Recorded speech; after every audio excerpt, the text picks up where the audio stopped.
Bienvenue mes amis dans cette vidéo dédiée à l'éducation au Moyen Âge.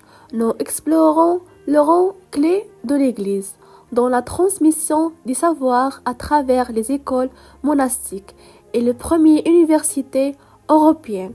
Suivez-nous pour découvrir comment cet élément a façonné l'éducation telle que nous la connaissons aujourd'hui.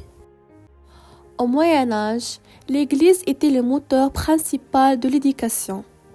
Elle a fondé des écoles cathédrales et monastiques pour enseigner la lecture et l'écriture, en mettant l'accent sur les textes religieux et le latin, avec pour objectif de former des membres du clergé au service de l'Église et à la diffusion des valeurs chrétiennes.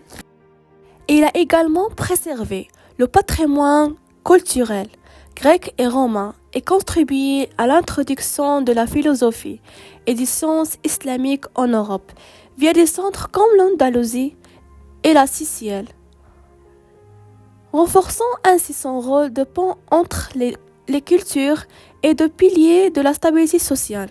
Au Moyen Âge, les universités comme celle de Bologne 1088 et de Paris vers 1150 ont émergé pour répondre aux besoins d'une société en mutation, en enseignant le droit, la théologie et la médecine, relativement indépendantes.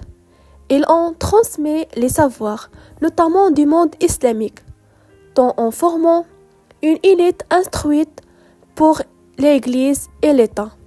Ils ont ainsi posé les bases de la pensée critique et des sciences, préparant l'Europe à la Renaissance.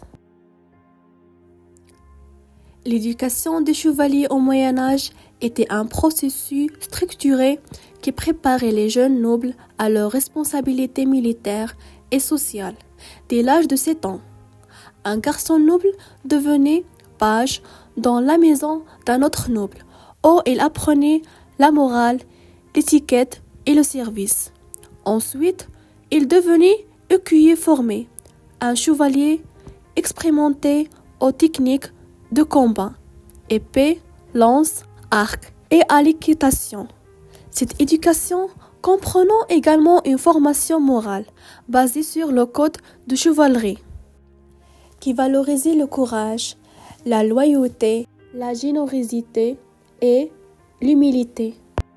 Les chevaliers étaient aussi formés à défendre l'Église et à protéger les plus faibles, incarnant des idéaux religieux et sociaux essentiels dans la société médiévale. Les écoles cathédrales et monastiques gérées par l'Église étaient des centres éducatifs majeurs au Moyen Âge. Les écoles monastiques formaient les clercs dans les monastères, tandis que les écoles cathédrales rattachées aux grandes cathédrales éduquaient les études religieuses et administratives.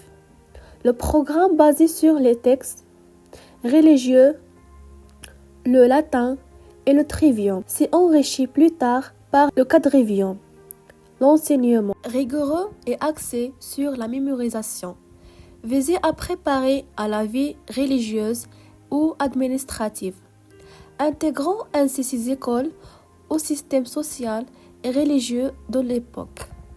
Au Moyen Âge, l'enseignement se basait sur le trivium et le quadrivium. Le trivium comprenait la grammaire, la rhétorique et la logique, tandis que le quadrivium qui regroupait l'arithmétique, la géométrie, la musique et l'astronomie. Les textes religieux, principalement la Bible, étaient au cœur de l'éducation, visant à promouvoir les valeurs chrétiennes. Par la suite, des textes philosophiques et scientifiques traduits du monde islamique. Enrichir les connaissances, incluant la philosophie et les sciences naturelles. Cette éducation préparait les étudiants à des rôles dans l'Église ou l'État. L'éducation des filles au Moyen Âge était limite, principalement centrée sur les tâches domestiques pour les classes populaires. Les filles des classes nobles recevaient parfois une éducation en lecture, écriture et étiquette sociale. Celles entrant dans les monastères recevaient une formation religieuse et littéraire, devenant parfois des figures culturelles influentes, malgré les restrictions. Des femmes instruites comme Sainte Hildegarde de Bingen ont émergé dans l'élite intellectuelle de l'époque. Au Moyen Âge, l'éducation reposait sur la mémorisation, notamment des textes religieux, et la répétition constante. Les débats étaient encouragés, surtout dans les universités, pour développer le raisonnement. La méthode répétition consistait à répéter ce que l'enseignant disait. Les punitions physiques étaient utilisées pour discipliner. Ces méthodes mettaient l'accent sur les connaissances de base et la discipline, mais manquaient de stimulation pour pensée critique. Les philosophes musulmans comme Al-Farabi, Avicenne et Averroès ont joué un rôle clé dans la transmission des savoirs vers l'Europe au Moyen Âge. Al-Farabi a permis l'accès aux œuvres grecques, influençant la logique et la philosophie occidentale. Avicenne, avec son ouvrage Le canon de la médecine, a marqué la médecine et la philosophie en Europe, notamment sur l'intellect et la logique. Leur impact a été essentiel dans la formation de la pensée philosophique et scientifique en Occident.